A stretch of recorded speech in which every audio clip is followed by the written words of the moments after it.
Sonic, the heart of your system.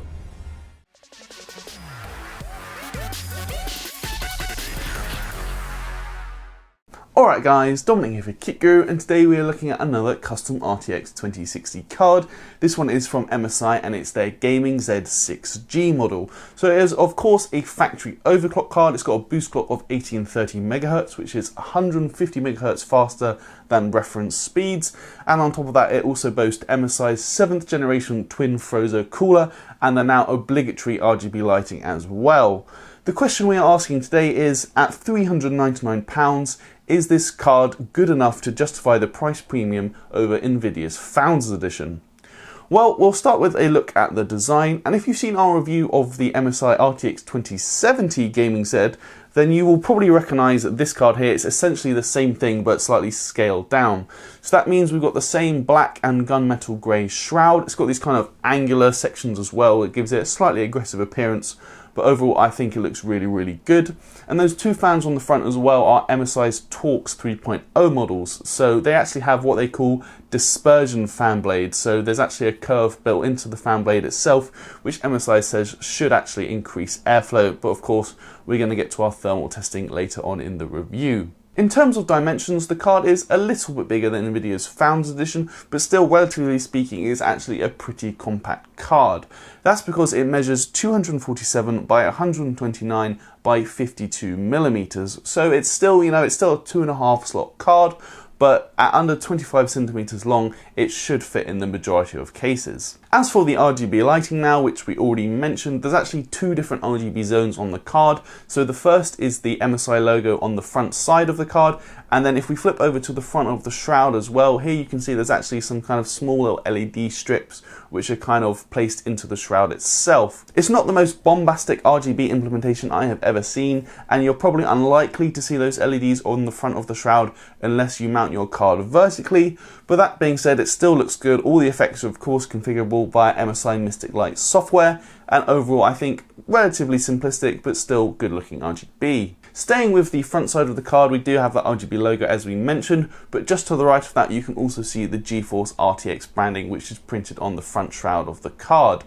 Just to the right of that as well, there is the single 8-pin PCI power connector for this card, and of course we're going to get to power draw later on in the review as well. If we flip over to the backplate now, here we can see it is a very attractive brushed metal piece from MSI, and you can see that MSI Dragon logo as well is placed on the right hand side of the backplate. Unlike the 2070 Gaming Z, where the backplate was actually brushed in two different directions, so it gave it this kind of two-tone look depending on how the light hit it, this 2060 doesn't actually share that design, but nonetheless it is still a very attractive brushed metal backplate. One other thing to mention as well before moving on is the display I/O. So this 2060 has 3 DisplayPort 1.4 and then 1 HDMI 2.0B outputs, so there is no DVI or USB-C ports. Now moving on to look at the PCB and heatsink. To take the card apart, it's actually only 4 screws that need to be removed from the backplate, and then we can get a look at the PCB. There's actually 2 separate metal frames which have been screwed into the backplate, so they sit on top of the PCB. These act kind of as mini heat sinks for both the VRAM chips as well as the MOSFETs, and also the larger frame which is stuck on top of the VRAM chips, that also is screwed into the I/O bracket, so it adds a little bit of structural rigidity to the card as well. Once we unscrew those frames, we can get a look at the rest of the PCB, and one interesting thing that kind of stood out for me was the kind of power phase design. MSI has gone with a 5+2 power phase delivery, so that's actually 1 less phase for the GPU than NVIDIA's Founders Edition, but it's still 2 phases for the memory, so that is definitely worth pointing out.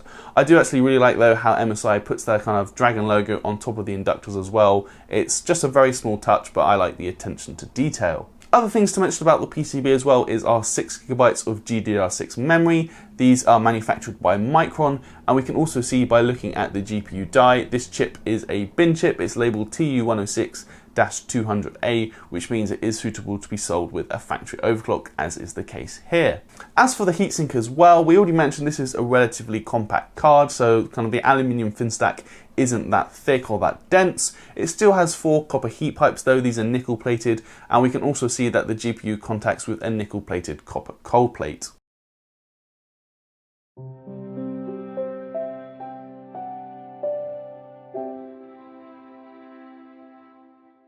Moving on now to performance, it's worth saying here we're going to show you our 1440p benchmarks, but if you do want to look at our 1080p and 4K benchmarks along with the full testing methodology, you can find those over on kitgoo.net. So getting our charts up for you now, as this is the third RTX 2060 card we have reviewed, a pretty obvious trend quickly emerges and is consistent across all of our tests. That is, this MSI card definitely comes in ahead of the NVIDIA Founders Edition, but it is also slightly behind the Asus ROG Strix 2060 that we reviewed earlier on. If we focus on the performance difference between this MSI card and NVIDIA's Founders Edition though, we can definitely see this MSI card outperforming its Founders cousin.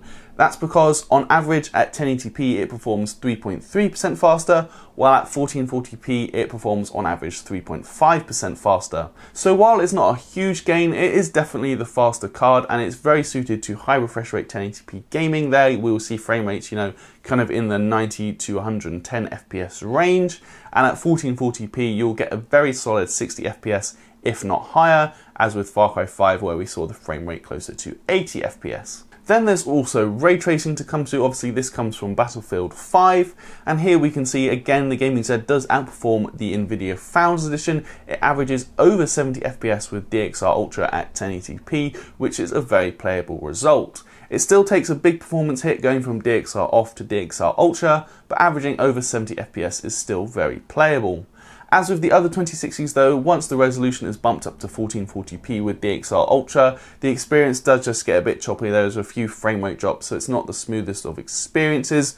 So if you do want to play Battlefield 5 with the ray tracing enabled, the 2060 will be very capable at 1080p, but still not quite at 1440p. Then we also have DLSS and Final Fantasy 15 to look at, and it's a pretty similar story here with the MSI Gaming Z coming ahead of NVIDIA's Founders Edition, but still slightly slower than the Asus ROG Strix 2060. You can currently only play Final Fantasy 15 at 4K if you have DLSS enabled as well, so it's not an ideal situation for a card like the RTX 2060, but even then we can still see the Gaming Z coming ahead of NVIDIA's Founders Edition. If we move on now to look at average clock speed, this gives us pretty much the explanation for why we're seeing the Gaming Z sit directly in between the Founders and also the Asus ROG Strix card. That's because this card actually averaged 1960 MHz out of the box, which is about 130 MHz faster than NVIDIA's Founders Edition, which is a decent gain, but it's still about 50 MHz slower than the Asus ROG Strix model. Thermal performance is also quite impressive. We didn't actually see the Gaming Z peak past 66 degrees, so that's about a 2-degree reduction from NVIDIA's Founders Edition. Compared to the Asus ROG Strix 2060 as well, it isn't quite as good. That card didn't peak above 61C, and that was with the quiet BIOS, although it is worth bearing in mind that is a significantly large card as well. It's got a much denser fin stack. It's about 5 centimeters longer as well. But nonetheless, this MSI card does perform really well. A peak of 66 degrees is a top result. Noise levels are really impressive as well. We barely saw the noise output peak above 40 decibels. So again, that's probably one of the best results on our charts so far. It's about 1 decibel quieter than NVIDIA's Founders Edition, so it might not sound like much, but even so, once this card is in a case, you're going to be really struggling to actually hear it, and if you did have it side by side with the Founders Edition, you would be able to tell that it is the quieter card. Coming now to power draw as well, just a reminder here that we do actually have dedicated hardware to measure the power draw of the graphics card only. That's thanks to sensors in both the PCIe slot as well as the PCIe power connectors. So that means we're not measuring power draw for the system as a whole, but specifically measuring the power draw of the graphics card.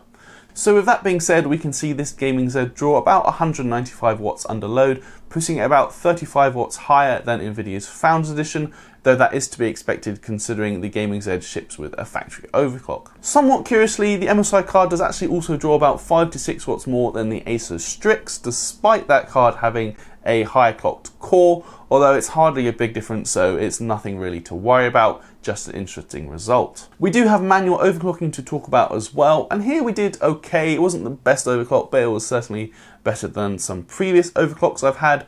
That's because we were able to add an extra 85 MHz to the GPU core and an extra 825 MHz to the GDDR6 memory. This brought our average operating clock speed of the card past 2 GHz to 2032 MHz, which is always good to see, always like to get past that 2 GHz figure, and this gave us a performance uplift of about 6% in 3D Mark V Strike, and we also saw a gain of about 2.5 to 4 FPS in terms of our 1440p benchmarks, and that was in Deus Ex Mankind Divided and Shadow of the Tomb Raider.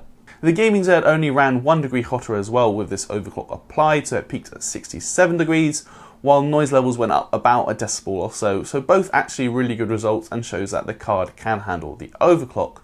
Lastly, in terms of power draw as well, this jumped up by another 12 watts or so, which is again about 6%, so again, nothing to worry about. So then, wrapping up this review, all in all I have to say the MSI RTX 2060 Gaming Z is a very capable card. I think it improves on NVIDIA's Founders Edition in pretty much every way. It is faster out of the box while it's also cooler and quieter, while I also appreciate the compact yet, in my opinion, quite attractive design. The one area where I do hesitate is still pricing. That's because at £399 it is definitely cheaper than the Asus ROG RTX 2060 Strix model, which we reviewed previously, but it's still £70 more than the NVIDIA Founders Edition, which actually works out to be a 21% price increase. So the thing for me is, while it is definitely an improvement over NVIDIA's Founders Edition, it's definitely an all-round solid card. I'm just not sure that is actually a big enough improvement over the Founders Edition to justify that £70 price premium. It could be that I'm wrong, so I'd really love to hear your guys' thoughts on this. Do leave a comment below. But for a card that is on average 3.5% faster, 2 degrees cooler and 1 decibel quieter, would you pay the extra £70 or the extra 21%? For me, if this MSI card was closer to £370, then I think it definitely makes sense. Like I said, it is a very solid card. It's just at the moment at $399, 21% price premium over NVIDIA's Founders Edition. While it is still certainly a good card, I'm just not sure it does enough to actually justify that price premium.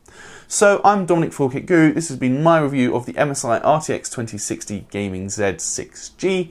If you like this video, you can leave us a thumbs up. Also leave a comment below. Again, let us know what you think of the pricing. It seems that is a relatively prevalent thing for the RTX 2060 series. If you haven't subscribed as well, make sure you do and hit that notification bell. That way you'll just get a little notification every time a new video goes live, so you won't miss any more upcoming RTX 2060 videos. We've also got an RX 590 from ASRock coming very soon. So I'm Dominic for Kit Guru. This has been my review of the MSI RTX 2060 Gaming Z 6G, and I will see you in the next video.